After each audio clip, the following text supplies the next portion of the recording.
Bah, pour moi, les contenus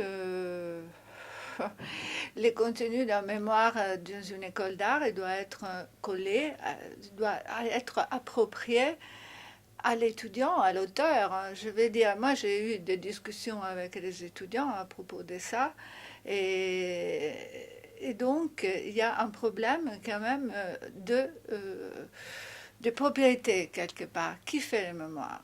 Qui fait le mémoire pour une école d'art? Un étudiant, un jeune artiste?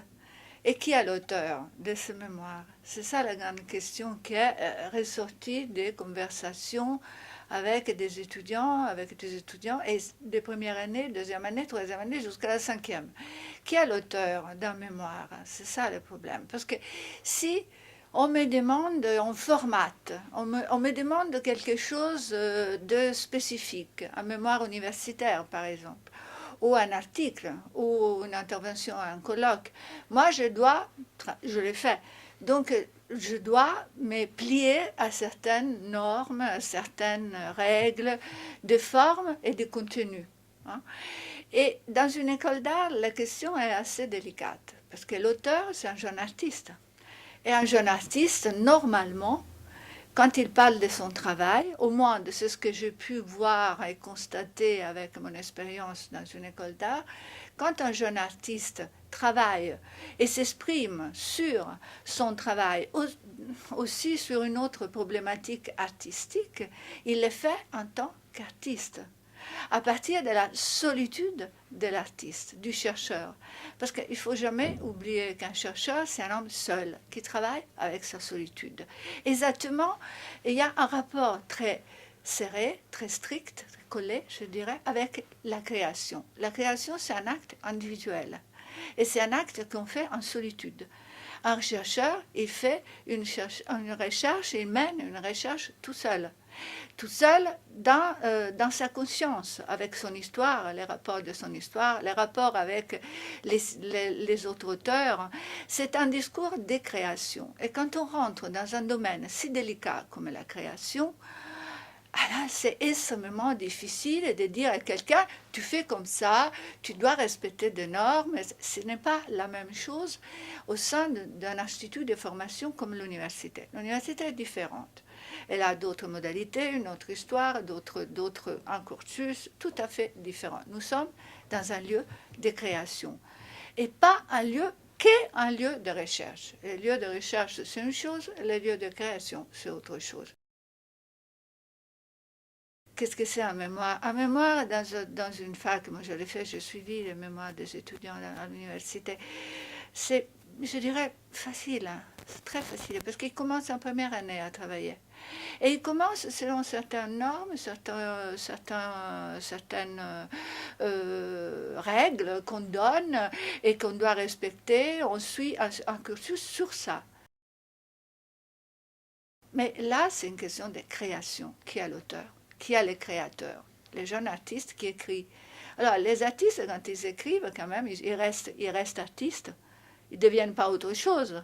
Non, ils sont ce qu'ils sont. Moi, je me souviens très bien d'avoir discuté, par exemple, avec Gabriele Basilico sur cette question-là, quand il était encore en vie. Malheureusement, il n'est plus là.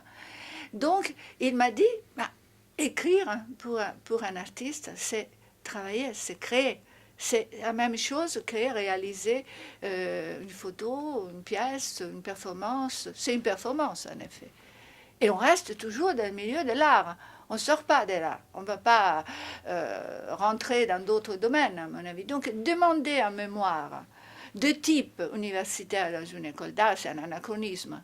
Ça n'existe pas. Il faut trouver un autre système. Et il existe, ce système. Simplement si on écoute les étudiants, si on écoute les jeunes artistes, si on les écoute. Parce que si on ne veut pas les écouter, on impose. Alors là, on est dans un autre registre. L'école d'art, c'est un espace particulier. Il faut respecter cet espace. C'est l'espace de l'art. Il faut le respecter. On est dans une école d'art. Donc une école présume un rapport avec des enseignants, avec d'autres personnes. Donc il faut sortir de soi pour aller vers l'écriture, c'est sûr. Mais l'écriture, en effet, ça devient un acte comme une performance, je dirais, à condition. Alors, moi, je suis pour ça, pour tout respecter, tout, la vidéo, les performances, même la performance, je dirais, à condition qu'elle soit documentée, qu'elle soit expliquée, qu'elle soit mise à disposition des autres. C'est un acte de générosité. On ne va pas les voir comme un devoir, mais un acte de générosité, d'ouverture envers l'autre. Voilà. La soutenance, c'est les résultats de cet acte de générosité, d'ouverture. Moi, je l'ai fait quand j'ai discuté ma thèse. Au fond, c'était ça. En face de moi, j'avais des gens qui ne savaient pas, connaissaient pas vraiment les sujets. Et moi, j'ai accepté, et c'était difficile quand même, c'est pas facile, parce que quand on est seul et on crée, on écrit, on travaille, on fait une pièce, on fait, vous le savez, vous êtes déjà un artiste, donc vous savez la difficulté. Après, il faut communiquer, il faut expliquer, et c'est très difficile. Ça, c'est beaucoup plus difficile qu'écrire, en effet. Écrire, au fond, bon, hein, on on capte, on prend, on cite, je ne dis pas on copie, absolument pas, mais bon, on fait un travail de recherche, mais expliquer, travailler, partager, ecco, les partages. C'est ça la soutenance, un partage. C'est très difficile, il faut apprendre. Ça, on peut le faire. Je veux dire, on peut discuter, on peut écrire, on peut se faire des notes, on peut citer, on peut, oui. Voilà, sous cette forme de partage, de générosité, d'acte de générosité. Réciproque, hein. Attention, réciproque. Voilà. On rentre dans une école d'art, hein, d'accord? On rentre dans un monde. Moi, je vois les premières années, par exemple. Ils passent du lycée à l'école d'art. Bon, choc, terrible, on ne sait pas où se situer, je me mets où, je suis qui, qu'est-ce que c'est ce monde, etc. Il y a un choc, évidemment. Après, petit à petit, les étudiants, vous le savez, on commence à appréhender, hein, ces mondes différents. Et c'est là qu'on commence le travail de mémoire. C'est là. C'est là qu'on commence à réfléchir. Mais ça dépend qu'est-ce qu'on demande. On demande, c'est pas un essai sur Marcel Duchamp. Bon, si on demande si le mémoire c'est un essai sur Marcel Duchamp, nous sommes à l'université. Donc, bon, ça c'est autre chose. Je ne sais pas ce qu'ils veulent exactement, hein, je n'ai pas compris encore. Si on veut un essai sur Benjamin, si on veut un essai sur la photographie contemporaine, bon, que les étudiants d'art deviennent des critiques d'art, ou des essayistes, ou des philosophes, bon, bah, d'accord, ça c'est autre chose. Mais si on doit travailler sur soi, chose que les étudiants en première année, en deuxième année, en troisième, en quatrième, ils demandent de parler d'eux, de leur travail. Et c'est ça qui devrait être le sujet du mémoire. Comment un étudiant rentre en première année et vient d'un lycée et tout d'un coup commence à appréhender un univers, un monde. C'est un parcours. Et c'est de ça qu'on devrait parler dans un mémoire. Bon, le mot mémoire, quand même, ça dit quelque chose. Je veux dire, c'est ça. Si après, on demande aux étudiants d'art d'écrire des essais, alors là, on recommence à zéro. On suit l'université, on fait des cours à l'université et des cours en école d'art.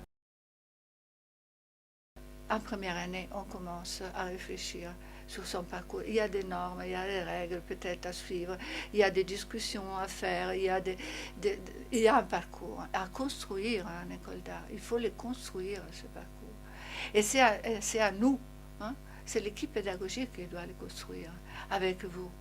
Hein, on ne vous laisse pas tout seul, les enfants, dans la nature, non.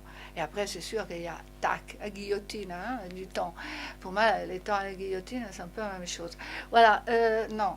Là, il faut jamais oublier, c'est ce que j'ai dit, je pense que c'est assez intéressant et on pourrait travailler sur ça, c'est l'harmonie. Il ne doit pas y avoir ce stress, cette angoisse, cette espèce de fêlure, hein, entre la création artistique et l'écriture d'un mémoire